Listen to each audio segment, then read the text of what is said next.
Bismillahirrahmanirrahim. I am Dr. Mohibullah Wazir, and the topic is optic nerve.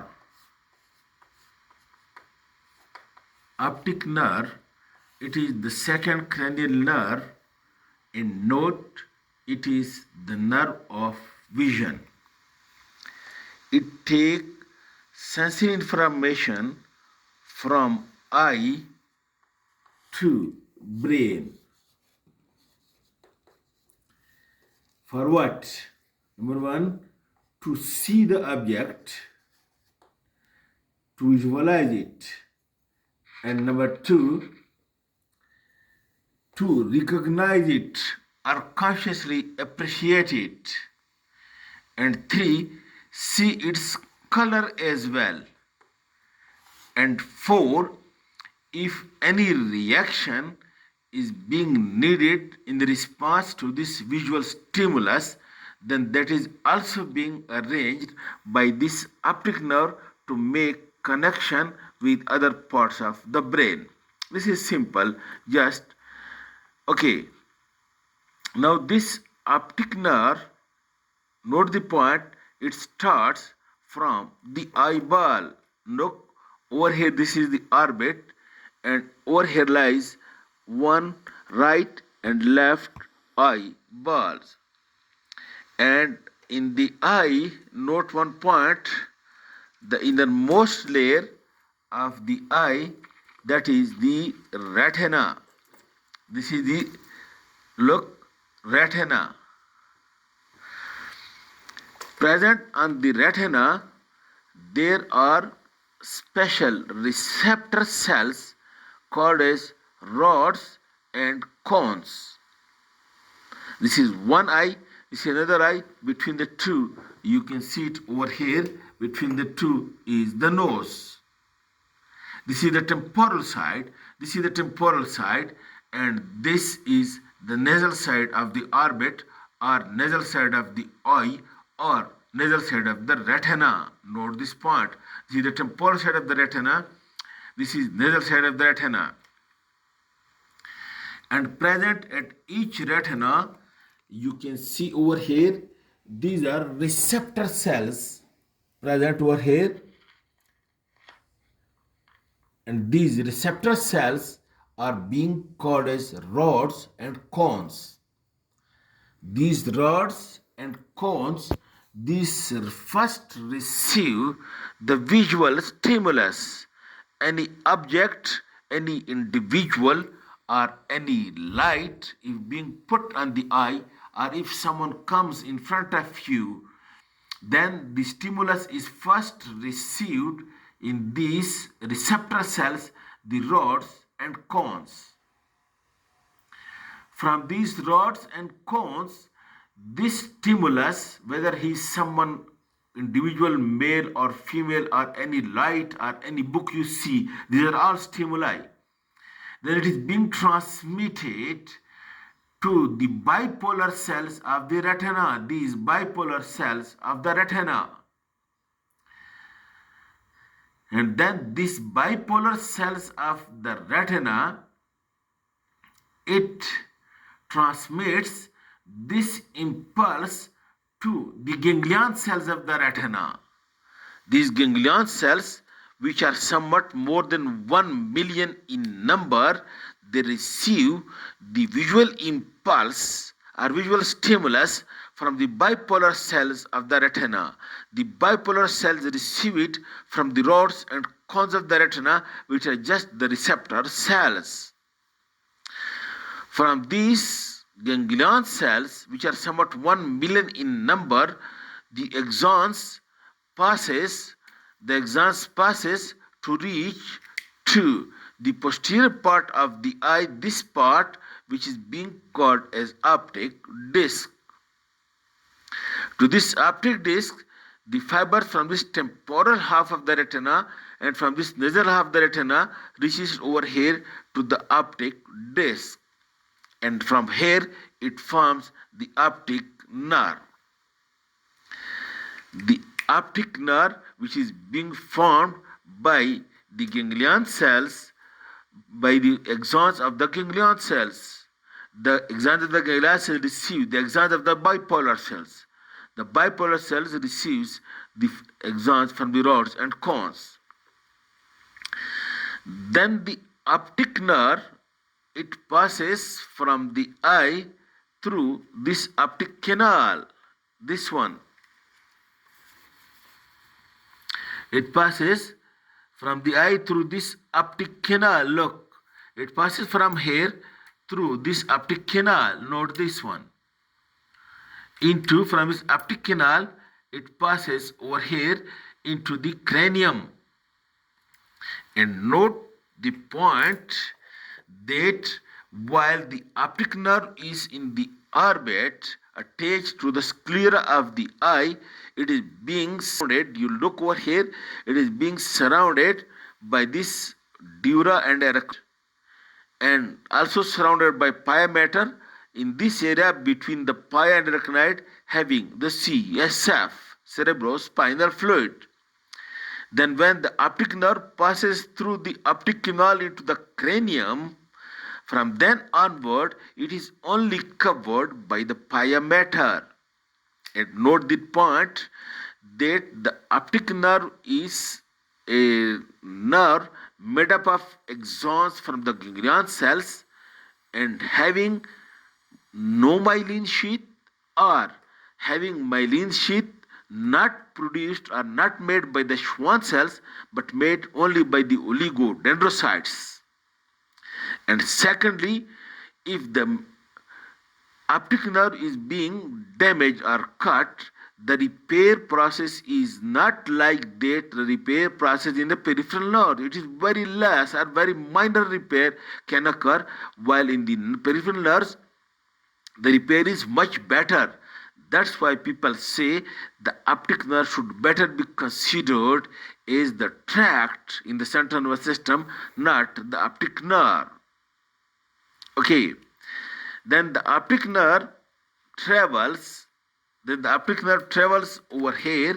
Look, one optic nerve from the right side and one optic nerve from the left side, and over here you already know, over here lies the diencephalon. Look, over here lies this diencephalon, and on the undersurface of the diencephalon, the two optic nerve, one is this one and another on the other side, the two optic nerves unite with one another. Look over here, the two optic nerves unite with one another to form the optic chiasma.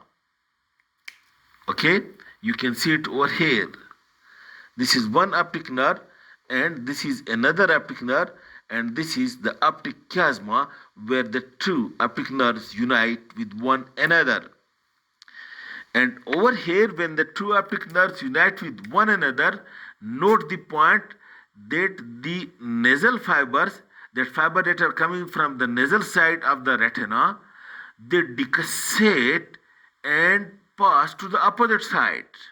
Look, these right nasal fibers passes to the left and the left nasal fiber passes to the right.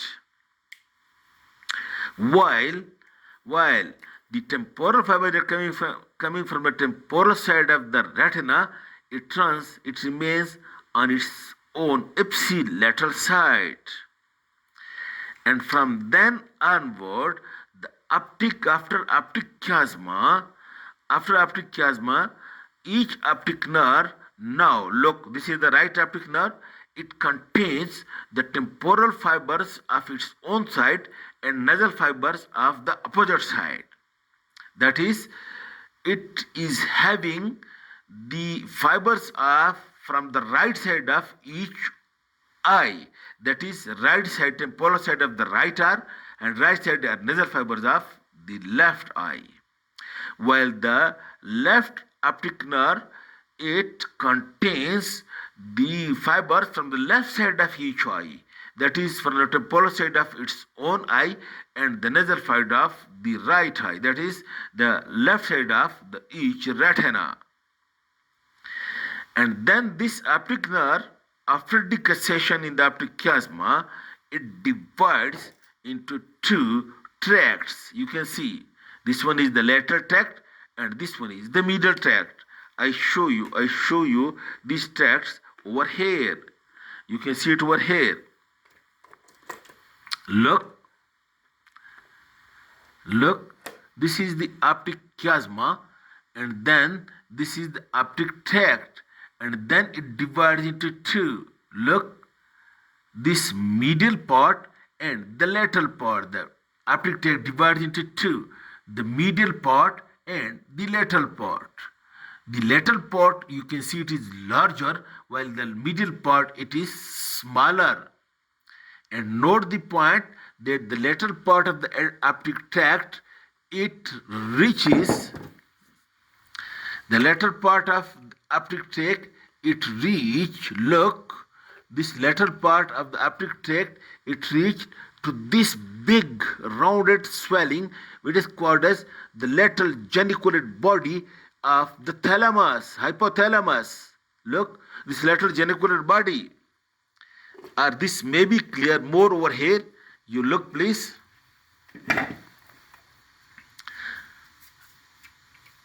Look, this is the optic chiasma, and then this is the optic tract, and it divides into two.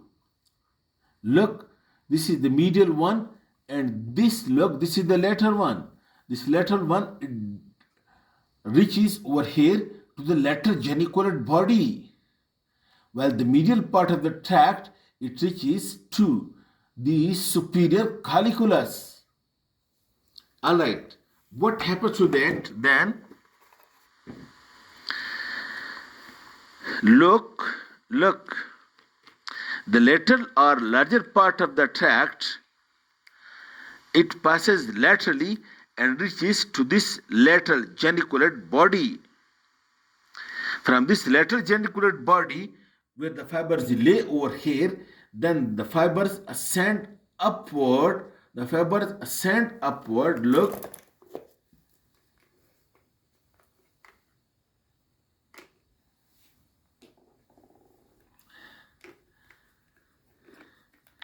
from this lateral geniculate body, then these fibers ascend upward, look, through this optic radiation or the internal capsule.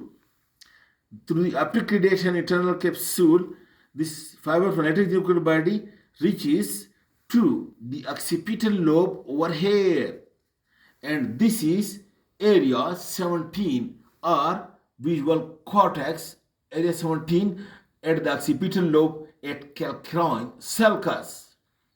By this mechanism, the optic nerve fibers reaches to the area 17, and this is the visual area, and through this area one see the object or any stimulus or any individual, you see through this area 17. Then from this area 17, present around over here, around the area 17 is the area 18 and area 19, also present over here. These areas, after the area 17, when see or look at the object, then with the help of that area association area 18 and 19, it recognize the individual in the past experience or lying in the memory center. And secondly, it note the color. In this way, one part of the optic tract, the lateral part, the major one, it passes from the geniculate body through the optic radiation. Look over here, through the optic radiation, it reaches over here to this primary visual center area 17, and then also to this association or secondary visual areas, that is 19 and 18 as well. And with these three areas, then one look, then sees the subject or the stimulus, and then consciously appreciate or recognize, and also recognize the color. Then some of the fibers of the optic tract, as you see it over here, it do not pass to the optic tract, but these reaches over here, as you can see, these fibers reach over here, look, the medial part of the optic tract, it reaches over here, look, to this superior colliculus. And reaching at this superior colliculus, these fibers, they relay over here, and after relay at the superior colliculus over here, after relay at the superior colliculus over here, then these fibers then make connection with the motor nuclei of the brain stem over here, with the motor nuclei of the brain stem, and then through the tectobulbar fibers. Through these fibers originate from the superior colliculus, tectobulbar tract or tectobulbar fibers, it make connection with the motor nuclei of the brain stem, and also through the tectospinal tract, we descend downward through the medulla to the spinal cord and make connection with the spinal cord through the tectospinal tract. These two connections, tectobulbar with the motor nuclei of the brainstem and with the spinal cord, this is for reflex mediation in response to the visual stimulus. For example, if sudden light put to your eye, if you blink the eyes, or you turn the face away from the light, or you completely turn the whole body with the help of these tectospinal tracts. Okay?